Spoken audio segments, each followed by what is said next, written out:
Hey everyone! Today, I'm so excited to share my thoughts on foraging secrets. If you've ever wondered about foraging or what those weeds in your backyard are, this guide is for you. It's all about reconnecting with nature and discovering the edible and medicinal plants growing right outside your door. What I love most about Foraging Secrets is how easy it makes foraging. The guide has clear illustrations and step-by-step instructions, so even beginners like me can get started. It covers everything from identifying plants to using them in your meals and even for natural healing. You don't need to live in the countryside to forage, urban foraging is covered too.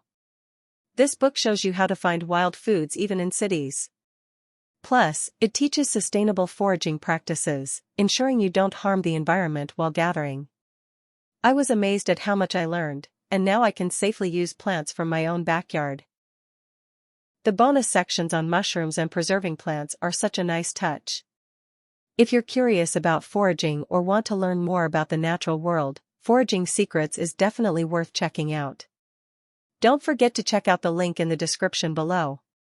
Thanks for watching, and make sure to subscribe for more content on living sustainably and healthy. See you in the next video.